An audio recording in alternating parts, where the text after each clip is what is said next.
Hello friends, তোমরা সবাই কেমন আছো? আশা করি সবাই খুব ভালো আছো। আজকে কৃতিকা লাইফস্টাইলে তোমাদের অনেক অনেক স্বাগত। আজকে হলো মঙ্গলবার, কিন্তু দিনটা সকালে বেশ মেঘলা করে আছে। কদিন ধরেই জানেন তো খুব বৃষ্টি বেড়েছে। আর আজকে আমাদের দুপুরে মেনুতে হচ্ছে পোলাও। এখানে আমি চালটাকে ধুয়ে ভিজিয়ে শুকোতে দিয়েছি। খুব একটা বেশি বাইরে রোদ নেই, ওর জন্য বাইরে চালটাও শুকোতে পারছে না। এখানে আদা কুচো করে রেখেছি। এখানে চালটার মধ্যে জিরের গুঁড়ো, তারপর আপনার হলুদ গুঁড়ো দিয়ে চালটা শুকিয়ে যাওয়ার পরে আর সামান্য ঘি দিয়ে এটাকে ভালো করে মেখে নিতে হবে। আমি ভিডিও করছি তাই মাকে বললাম, মা তুমি মেখে দাও। এখানে আদা বাটাটাও এই চালের মধ্যেই দিয়ে দিতে হবে। এরপর মা ভালো করে এই চালটা মেখে নেবে। ফট করে কারেন্ট চলে যাওয়াতে বেশ অন্ধকার হয়ে গেছে। আবার নতুন করে কারেন্ট আসার পরে আবার শুরু করলাম। দেখুন হাতে মা ঘি দিয়ে দিয়েছে, চালটাকে ভালো করে মেখে নিচ্ছে। ভালো করে না মাখলে চালের মধ্যে এই যে আদা, ঘি, জিরের গুঁড়ো, হলুদ গুঁড়ো এগুলোর ফ্লেভারগুলো ঠিক ঢুকবে না। ভালো করে মাখানো হয়ে যাওয়ার পরে কিছুক্ষণ রেখে দিতে হবে। আমরা যেহেতু ঘরোয়া পদ্ধতিতেই এই পোলাওটা রান্না করছি, তাই জন্য আর ফুড কালারটা ব্যবহার করিনি। ঘরোয়া সামগ্রী দিয়েই পোলাওটা রান্না করছি। ভালো মতন চালটা মাখানো হয়ে গেলে ফ্লেভারটার মধ্যে পুরোপুরিভাবে ঢুকে যাবে। এরপরে কিছুক্ষণ এই পোলাওয়ের চালটা মাখা অবস্থায় এভাবেই রেখে দিতে হবে। তারপর আর আমি ওদিকে জলও বসিয়ে দিয়েছি। পোলাও আমরা এখানে প্রায় 1 কেজি চাল করেছি, আর এখানে 1 কেজি আমরা 4 কৌটো চালের পোলাও করেছি। আর এখানে 8 কৌটো তেমনি জল নিয়েছি। এবার হাঁড়িটা বসিয়ে দিয়েছি গরম হওয়ার জন্য।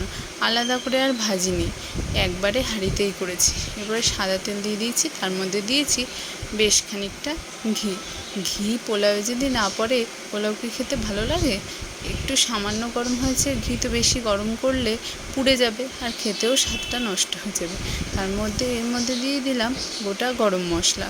গোটা গরম মশলার মধ্যে কিন্তু সব কিন্তু দেবো না, এলাচ আর দারচিনি দিয়েছি। তারপরে দিয়ে দিলাম তেজপাতা। তেজপাতাটা একটু গন্ধ ছাড়লেই দিয়ে দেবো এর মধ্যে কাজু আর কিশমিশ। কাজু আর কিশমিশটা সামান্য লাল হওয়া পর্যন্ত অপেক্ষা করব। লাল হওয়ার ঠিক কিছুক্ষণ পরে আমরা নাড়াচাড়া করে এর মধ্যে ওই মেখে রাখা পোলাওয়ের চালটা দিয়ে দিচ্ছি। কিছুক্ষণ এই চালটা দিয়ে ভালো করে নাড়িয়ে নিতে হবে। দেখবেন যখন একটু চিটচিট করে সাউন্ড করছে তখনই বুঝে যাবেন পোলাওয়ের চালটা বেশ ভাজা হয়ে গেছে। দেখুন এখানে দেখতে কালারটা কীরকম সাদা সাদা লাগছে, কিন্তু জানেন তো ফুড কালার দিলে এটা বেশ হলুদই মনে হয়, কিন্তু ক্যামেরায় করা তো তাই জন্য ঠিক বোঝা যাচ্ছে না। আর এখানে এর মধ্যে লবণ দিয়ে দেওয়া হয়েছে। এরপর ভালো করে ভেজে নেওয়া হয়েছে। আমি এরপরে লাইটটা অফ করে দিয়েছি আপনাদের দেখানোর জন্য। দেখলাম এটাতেই ভালো বোঝা যাচ্ছে, লাইট দিয়ে বেকার অন্ধকার মনে হচ্ছিল। এবার এই গরম জলটা এই পোলাওয়ের মধ্যে দিয়ে দিলাম। জলটা গরম করেই কিন্তু দেবেন, ঠান্ডা হলে কিন্তু হবে না। পোলাওটা একদম পরিমাপ মতো জল দিয়ে একটু নাড়িয়ে আগে প্রথমে জোরে আঁচটা বাড়িয়ে দেবেন। যখনই ফুটে যাবে তখন আঁচটা একদম কমিয়ে দেবেন, কমিয়ে ঢাকা দিয়ে দেবেন। দেখুন 15 মিনিট পরে এখানে অল্প জল রয়েছে আর সামান্য চালটা ফুটেও গেছে। এই অবস্থায় চিনিটা দিয়ে দেবেন। চিনিটা কিন্তু আগে দেবেন না, নয়তো কিন্তু পোলাওয়ের চালটা সেদ্ধ হতে যাবে না। তারপরে এটাকে আবার কিছুক্ষণ নাড়িয়ে চাড়িয়ে একদম লো স্টিমে এই পোলাওটা রান্না করতে হবে। তারপরে দেখুন কি সুন্দর ঝরঝরে পোলাও আমাদের তৈরি হয়ে গেছে।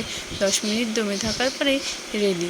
আপনারা যদি কেউ কাঁচা লঙ্কা খেতে চান এর মধ্যে দিতে পারেন। আমাদের বাড়িতে সবাই একটু ঝাল কম খায় তো, তাই আর লঙ্কাটা দিইনি।